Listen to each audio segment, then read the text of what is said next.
Nous sommes de tout cœur reconnaissants à Dieu pour sa parole que nous écoutons en si grande mesure et cela aussi de manière équilibrée. Que ce soit l'enseignement,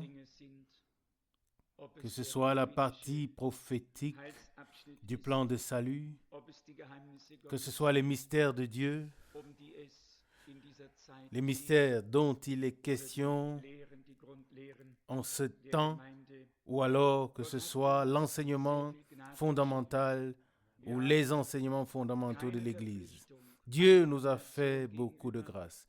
Nous n'avons aucune obligation envers les dénominations, ni même envers nous-mêmes. Mais nous n'avons qu'une seule obligation, c'est envers le Seigneur. C'est que nous puissions lui rendre justice en toutes choses afin qu'il soit reconnu comme juste. Cet après-midi, nous allons prendre le temps pour la prière. Nous devons parvenir à créer une véritable communion dans la prière, afin que l'Esprit de Dieu puisse vivifier les cœurs et qu'il puisse se révéler. En ce qui concerne la parole, nous pouvons dire que nous l'avons reçue en abondance. Et en ce qui concerne l'action de l'Esprit, alors nous pouvons dire que nous sommes un peu en arrière. Et Dieu veut que nous arrivions à ce qui nous revient de droit et que nous ne soyons pas seulement des auditeurs, mais que nous soyons des personnes qui reçoivent ce qu'elles écoutent. Et cela se produit lorsqu'on s'ouvre à Dieu dans la prière et dans la foi, en toute confiance, et que l'on s'approche de lui et que l'on croit ce qu'on a demandé, qu'on croit qu'on a déjà reçu ce qu'on a demandé. Ça, c'est la bonne attitude, car tout est déjà fait pour Dieu. Tout est déjà accompli. Tout à l'heure, j'ai parlé avec Frère Kupfer. Frère Kupfer et Frère Gilson, nous sommes très profondément liés. Bien sûr, nous tous aussi ici. Mais avec les frères, nous échangeons de temps en temps quelques pensées. Et nous sommes arrivés à la conclusion de ce que nous ne sommes pas des catholiques.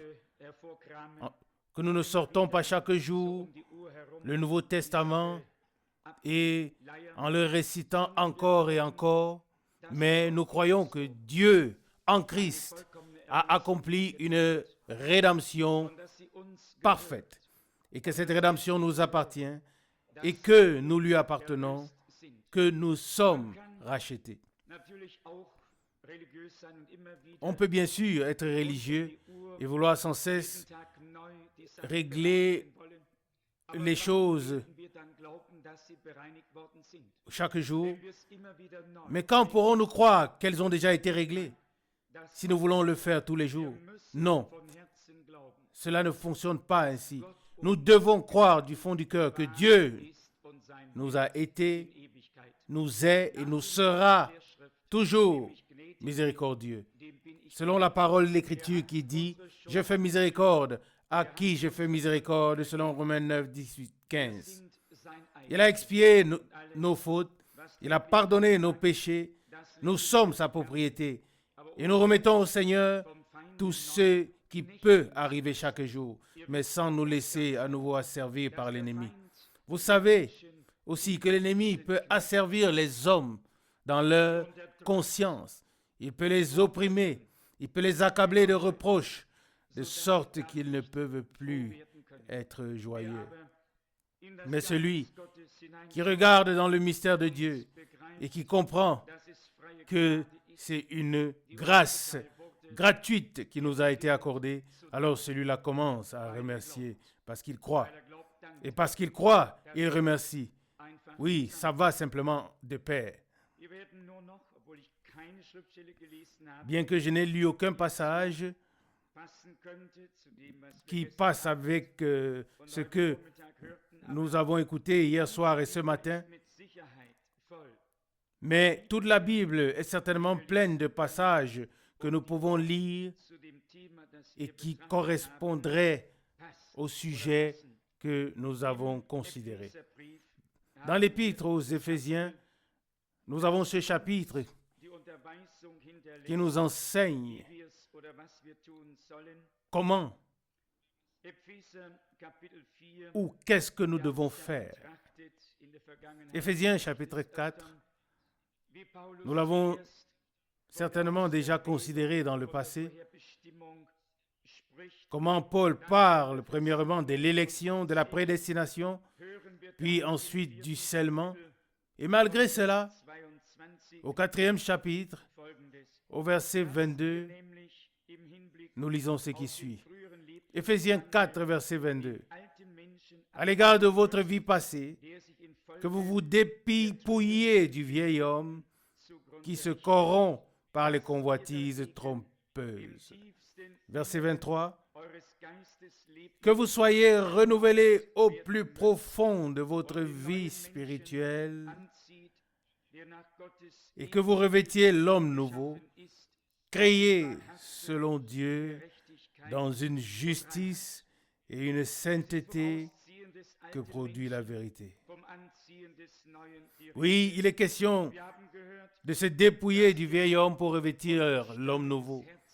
Nous avons entendu que le Seigneur veut nous ôter notre cœur de pierre pour nous donner un cœur nouveau, un cœur capable de ressentir, un cœur tendre, plein de compassion, plein de miséricorde, un cœur dans lequel l'Esprit de Dieu peut se déployer, un cœur dans lequel les fruits de l'Esprit peuvent se manifester. Et nous l'avons vu ce matin, nous ne pouvons que nous consacrer à Dieu. Oui, aller vers lui et nous nous rencontrerons à mi-chemin et c'est toujours à Golgotha. C'est là que nous rencontrons le Seigneur. Jusqu'à là, chacun doit faire son chemin seul. Mais oui, au-delà de Golgotha, Dieu ne viendra pas à la rencontre de quelqu'un. C'est là, à Golgotha, que Dieu se rencontre avec nous. Mais chacun doit arriver à Golgotha de son propre chef, par ses propres, lui-même, et comprendre que c'est là que Dieu s'est révélé en Jésus-Christ, notre Seigneur. C'est là que s'est produit ce qu'aucun de nous n'aurait pu faire pour lui-même. La pleine rédemption, le plein salut, la réconciliation, oui, la paix avec Dieu. Celui qui s'arrête avant Golgotha aura du mal toute sa vie. Mais celui qui arrive jusqu'à Golgotha, qui élève les yeux vers le Seigneur avec foi et reconnaît ce qui s'y est passé pour lui, pour celui-là, de grandes choses s'accompliront. Car aucun homme ne peut y arriver de lui-même. Si nous essayons de le faire nous-mêmes, il se peut que nous n'y arrivions pas, que nous n'arrivions pas jusqu'à Golgotha. Nous devons reconnaître et comprendre que nous avons été crucifiés avec Christ. Nous devons le reconnaître dans la foi et le considérer comme un fait divin pour notre vie. Quoi qu'il arrive, Dieu a toujours raison. Ne croyez pas que Dieu nous donnera raison en quoi que ce soit. Nous allons devoir toujours lui donner raison et nous devons dire, comme il est écrit, tu as raison. Chaque fois qu'il s'agit d'une chose, Dieu aura toujours raison. Quand il s'agit de l'Esprit de Dieu, beaucoup a été écrit, beaucoup a été prêché, des opinions ont été échangées. Pour nous, c'est le cœur du sujet qui compte. Nous ne voulons pas seulement philosopher à ce sujet ou développer une théorie, mais nous voulons véritablement que le véritable Esprit de Dieu, associé aux véritables paroles de Dieu, trouve leur place dans les véritables enfants de Dieu. Et c'est aussi nécessaire de suivre le mouvement sans se laisser emporter par son propre enthousiasme. Regardez, une source s'est ouverte et il doit en être de même pour nous tous. Et le Seigneur dit, l'eau que je vous donnerai deviendra en vous une source qui jaillira jusqu'à dans la vie éternelle. Il parlait de l'Esprit qui devait venir sur ceux qui croiraient. Amen. Oui, quelque chose se déclenche alors. Ce n'est pas la bouche qui commence, mais c'est dans le cœur que ça commence. Oui, ça commence dans le cœur, puis cela se propage, puis ça sort, puis les lèvres bougent et nous pouvons alors louer et glorifier le Seigneur. Hier soir, nous avons entendu la comparaison avec les vieux arbres qui étaient nus. Et frère Gilson m'a dit qu'il y avait quelques jours, il avait lu chez lui le dernier verset d'Ézéchiel chapitre 17. Il était question des vieux arbres et puis des nouveaux qui ont poussé. Dieu veut faire de nous des hommes qui sont plantés comme des arbres près des courants d'eau et qui portent le fruit en leur saison. Et cela non plus ne vient pas de nous, mais cela vient de la puissance de Dieu qui veut être agissante au travers de nous. Encore une fois, pas nos efforts, mais la foi. Ces choses ne bougent que par la foi. Si nous ne croyons pas, cela ne marche pas. Nous devons croire. Croire, comme le disent les Écritures. C'est seulement ainsi que des fleuves d'eau vive couleront de nos seins. Ne réfléchissez pas. Ne vous creusez pas la tête. Ne vous demandez pas ce qui va se passer, mais croyez que ce que Dieu a dit et faites-en pleinement usage pour vous personnellement. On peut lire de nombreux passages. Et dans le livre du prophète Ézéchiel, le passage biblique le plus connu dans le monde entier se trouve directement dans le chapitre suivant, chapitre 37, où il est question des eaux qui reviennent à la vie. Et Dieu a également veillé à cela. Dieu a veillé à cela. Et comment cela s'est-il produit? En faisant entrer l'Esprit en eux. C'est un chapitre très important, Ézéchiel chapitre 37. Il est en fait question de la résurrection du peuple d'Israël. Mais avant que le peuple d'Israël puisse se ressusciter, l'Église doit être nouvellement vivifiée. Elle doit être achevée. Elle doit être parée comme une épouse avant de pouvoir être enlevée dans la gloire. Nous devons tous être en parfaite harmonie avec Dieu, avec sa parole, avec son action et aussi les uns avec les autres. Car c'est ce que Dieu a promis. C'est là que Dieu a promis sa bénédiction. Au verset 4 d'Ézéchiel 37, il est dit, Ézéchiel 37, verset 4, il me dit, prophétise sur ces ossements et dis-leur, ossements desséchés, écoutez la parole du Seigneur. Amen. Premièrement vient la parole du Seigneur et ensuite vient l'Esprit de Dieu. Nous l'avons aussi entendu. L'Esprit de Dieu se mouvait au-dessus des eaux, mais il ne se passait encore rien, selon Genèse 1, verset 2. Puis la parole de Dieu fut associée à l'Esprit de Dieu et alors tout prit forme. Toute vie a été manifestée. Chaque parole qui avait été prononcée par Dieu est devenue réalité devant ses yeux. Oui, il a dit et la chose était là. Il a ordonné et la chose était là. L'Esprit de Dieu accompagnait la parole de Dieu et faisait paraître ce que Dieu avait prononcé. De la même manière, les promesses, oui, les promesses générales de la parole de Dieu que nous écoutons ces jours, elles doivent être accompagnées de l'Esprit de Dieu. Non pas des idées pieuses, mais doivent être accompagnées de la parole de l'Esprit de Dieu, de la puissance de Dieu qui rend la parole de Dieu vivante. Vous savez, parfois, Frère Branham a fait des remarques sensibles concernant les dons.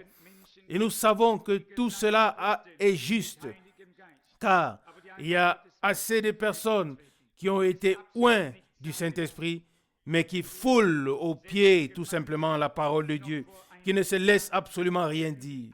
Et nous le voyons, même dans les églises qui, il y a quelques années encore, faisaient preuve d'une certaine décence. Les sœurs laissaient pousser leurs cheveux, on veillait à ce que tout soit en ordre extérieurement. Mais si intérieurement rien n'est plus en ordre, alors il est inutile de veiller à ce que tout soit en ordre extérieurement. À quoi servent les cheveux longs? À quoi servent toutes ces choses si intérieurement rien n'est plus en ordre? Mais Frère Branham dit que si tout est en ordre intérieurement, alors ce sera aussi le cas extérieurement.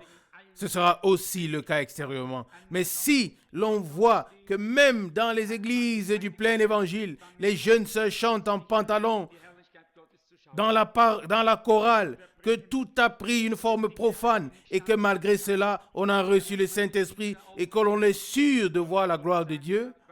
Oh, lorsque Frère Branham aborde ces choses de manière un peu tranchante, on ressent une révolte intérieure et on se dit, qu'est-ce qu'il veut me dire?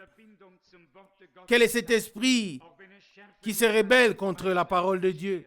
Ce n'est pas l'Esprit de Dieu.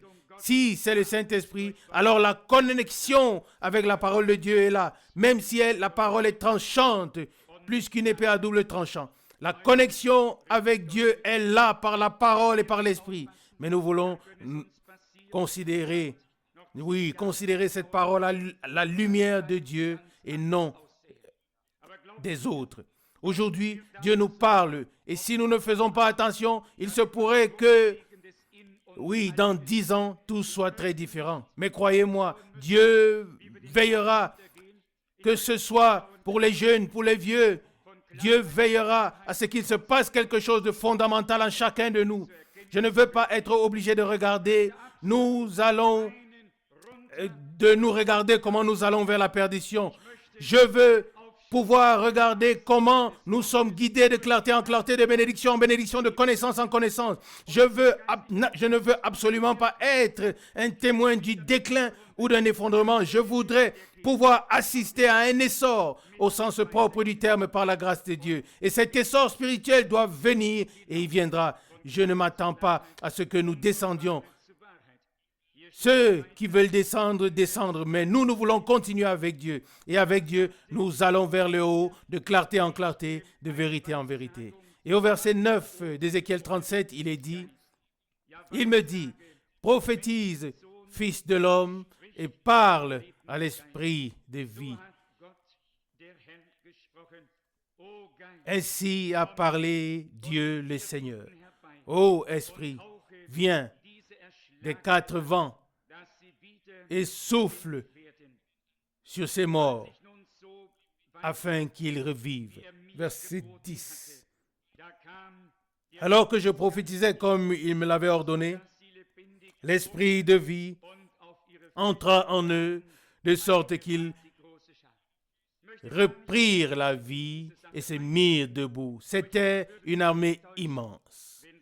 Je ne veux pas entrer plus en détail dans l'enseignement de ces choses, mais je ne serais pas surpris si cela faisait référence à ceux du peuple d'Israël qui doivent donner leur vie et qui entreront ensuite dans le royaume millénaire.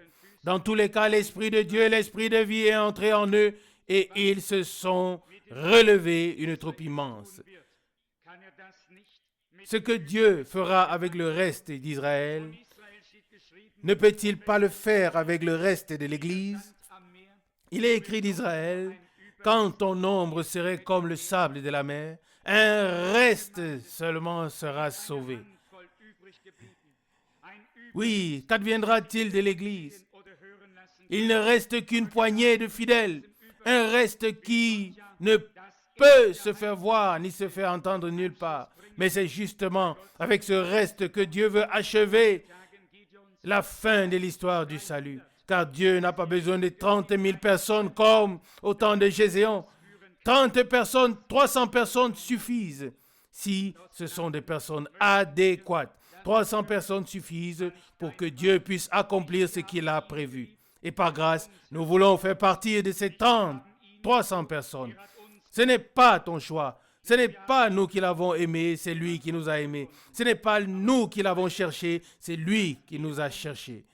Ce n'est pas nous qui l'avons trouvé, c'est lui qui nous a trouvés. Mais parce que nous savons qu'il nous a aimés, nous pouvons l'aimer de tout notre cœur. Il y avait d'autres passages, celui de l'Épître aux Romains que nous connaissons tous très bien, qui parle de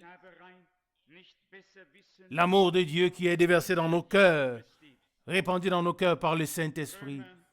Ce n'est pas de la prétention, ni de la suffisance, mais c'est la nature même de Jésus-Christ. Romains chapitre 5 verset 5. Romains 5, verset 5. Or, l'espérance ne trompe pas, car l'amour de Dieu est répandu dans nos cœurs par le Saint-Esprit qui nous a été donné. Amen. Dans Ézéchiel, nous avons lu que Dieu voulait nous donner un cœur nouveau, un esprit nouveau. Il voulait nous donner son esprit. Ici, il nous est montré comment cela se produit. Or, l'espérance ne trompe point, car l'amour de Dieu a été répandu dans nos cœurs par le Saint-Esprit. Il faudrait lire les 2 versets ou les 3 versets précédents. Par la foi, nous avons libre accès à notre état actuel de grâce. C'est ce qui est écrit ici au verset 2. Éphésiens 5, verset 2, à qui nous devons d'avoir eu par la foi,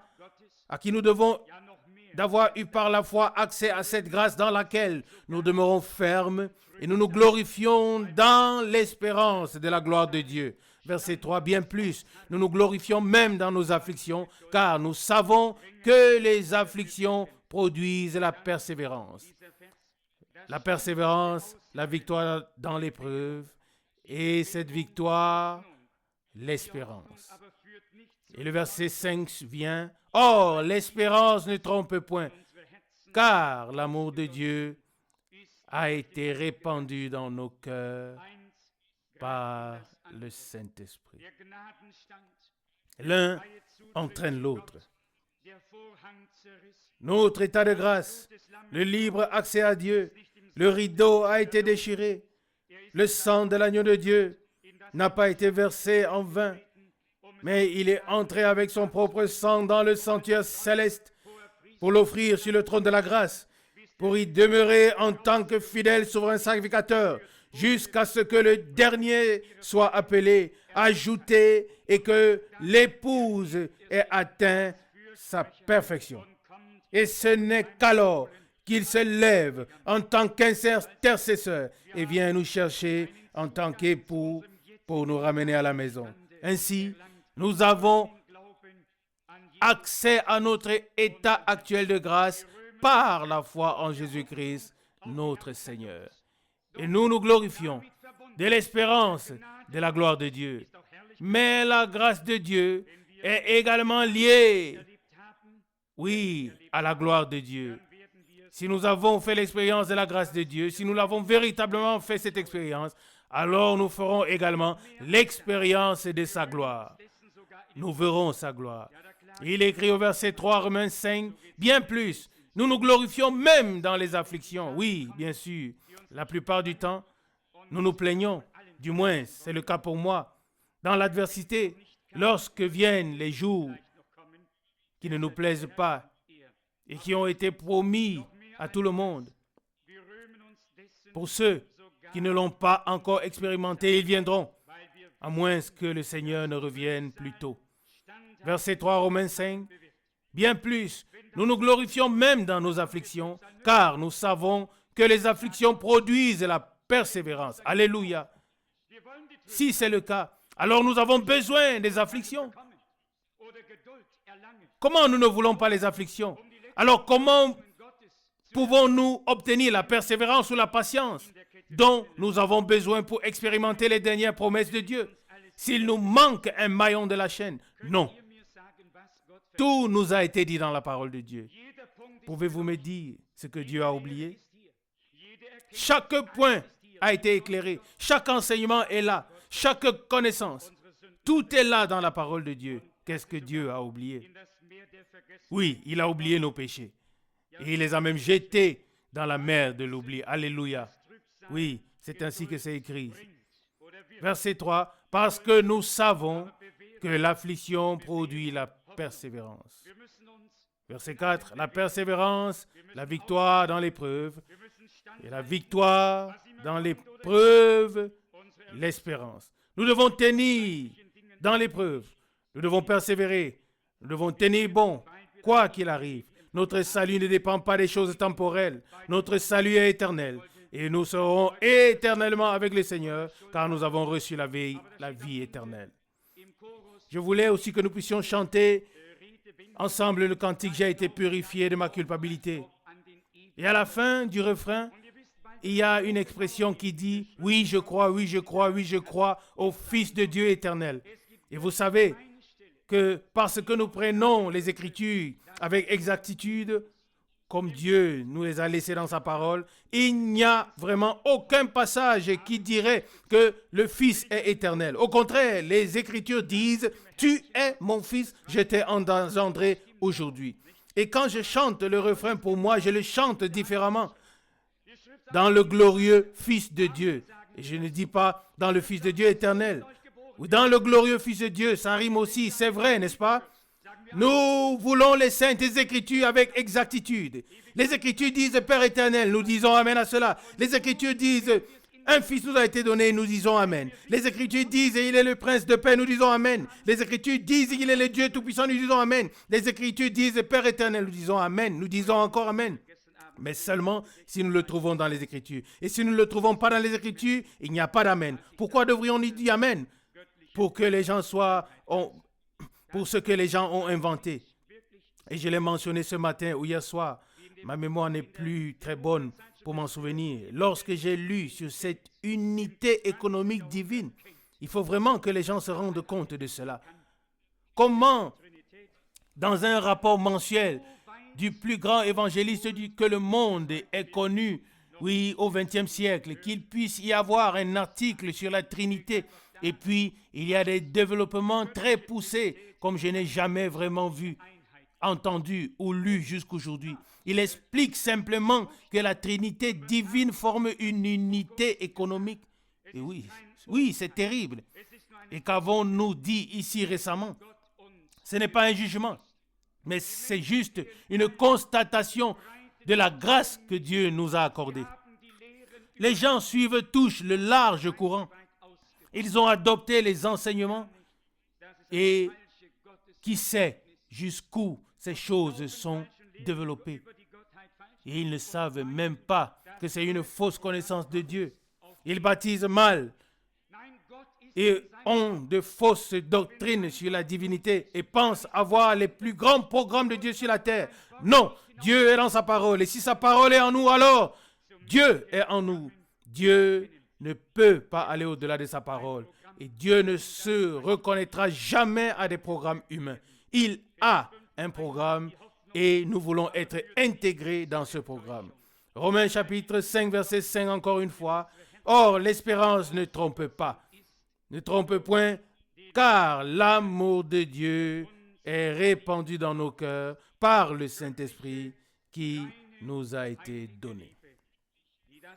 Un amour divin, pur et saint, qui ne tient pas compte du mal.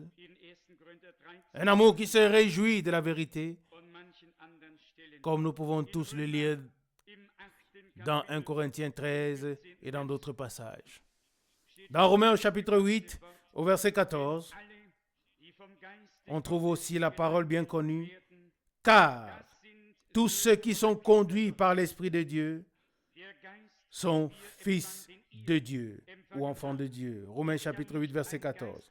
Et verset 15, l'Esprit que vous avez reçu n'est pas un esprit de servitude, pour que vous soyez encore dans la crainte ou la peur. Mais vous avez reçu l'esprit de fils ou de filiation dans lequel nous crions Abba Père. Plus de servitude. Avez-vous entendu hier, Frère Branham dit qu'il y a des dictateurs partout? Je me suis dit, il y a un pape au Vatican, mais il y a des centaines et des milliers de petits papes partout. Que Dieu nous accorde la grâce de ne connaître qu'une seule autorité, et c'est l'autorité divine de la parole au milieu de nous. Il n'y a personne sur la terre qui ait une quelconque autorité. Il n'y a qu'une seule autorité divine, et c'est l'autorité que nous avons reçue de Dieu par la parole et par l'Esprit de Dieu. Il n'y a personne qui ait quelque chose à dire. Même Frère Branham, n'a pu apporter que la parole. Et c'est en cela que résidait l'autorité. Oui, la puissance résistait dans le fait qu'il avait été destiné, désigné par Dieu pour apporter la parole en ce temps. Vous l'avez tous vu. Lorsque le film a été projeté, il se tenait là, impuissant, et disait, j'attends quelque chose. Et la chose était soudainement là.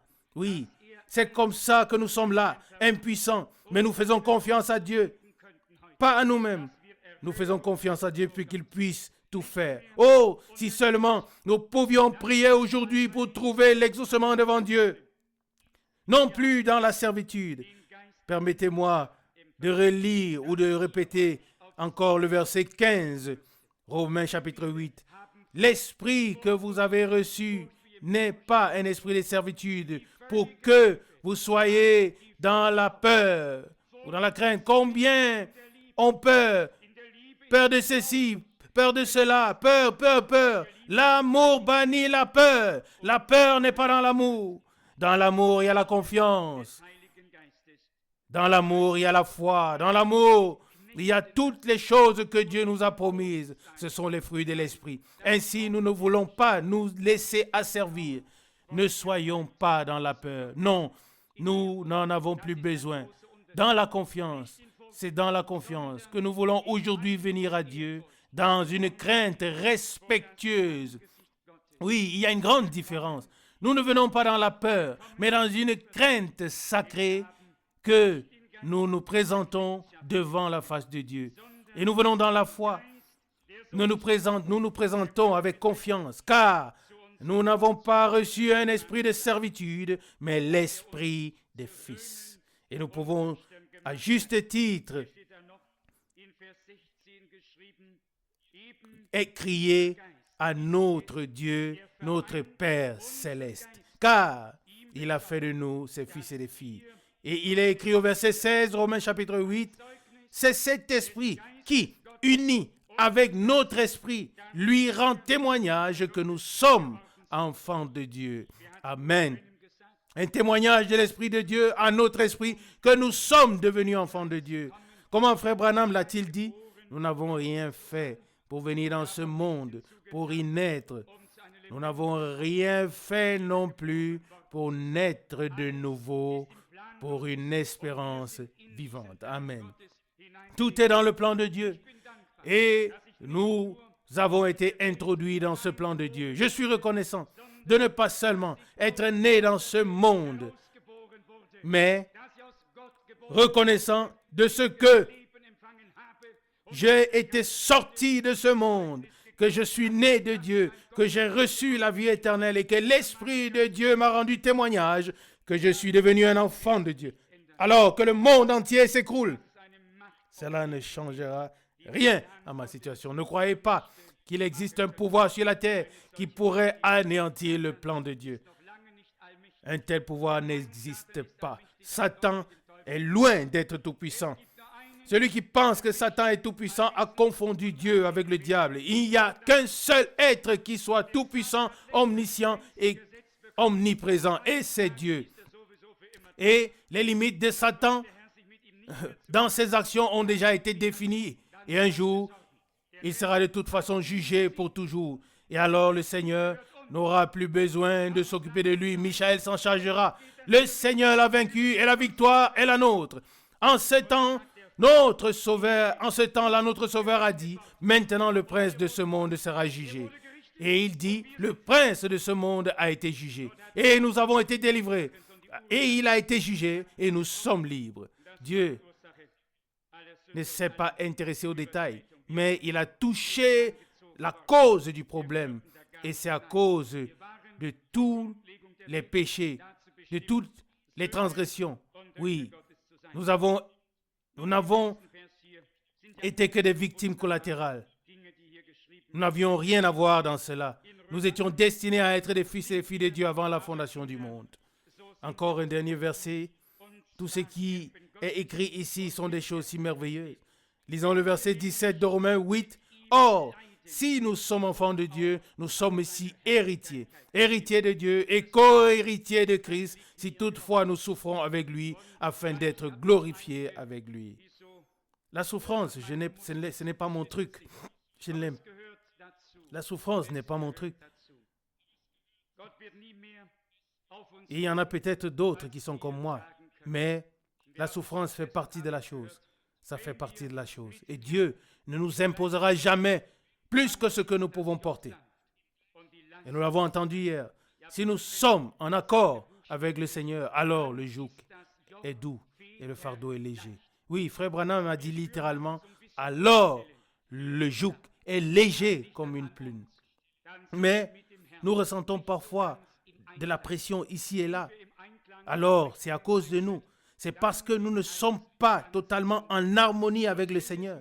Si nous sommes en harmonie avec le Seigneur, si nous avançons au même pas, au même rythme avec le Seigneur, alors tout se passe bien. Que le Seigneur nous le donne. Que le Seigneur te le donne. Que le Seigneur nous le donne à tous. Et qu'il nous accorde aujourd'hui de profiter de ce libre accès pour simplement élever la voix, car notre cœur nous pousse à parler à Dieu. Et alors nous ressentirons aussi sa bénédiction descendre sur nous. Nous l'avons dit à maintes fois, Dieu nous parle par la prédication et à travers la parole. Et dans la prière, nous parlons à Dieu et le Seigneur nous envoie sa bénédiction. Aujourd'hui, de manière volontaire, nous n'avons pas voulu prendre beaucoup de temps, car certains d'entre nous pourraient faire face à des conditions hivernales sur le chemin de retour. Et en y réfléchissant à la parole que le Seigneur, Dieu a prononcée m'est venue à l'esprit. Tant que la terre subsistera, les semailles et la moisson, le froid et la chaleur, l'été et l'hiver, le jour et la nuit ne cesseront pas.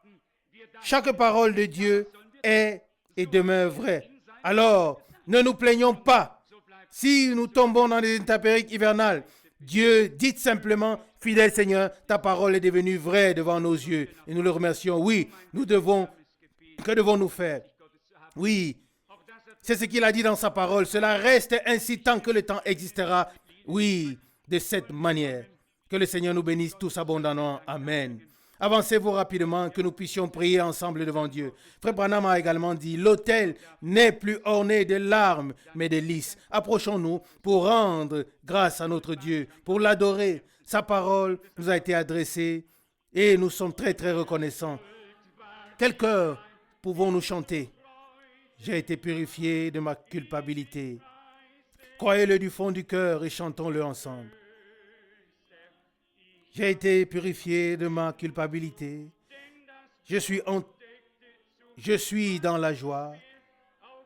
Je le louerai éternellement, lui le Sauveur. J'ai la paix et le repos, car le sang a recouvert ce qui pesait si lourdement sur moi. Oui, je crois, oui, je crois, oui, je crois de tout cœur au Sauveur. Oui, je crois. Oui, je crois. Je crois au glorieux Fils de Dieu. Amen.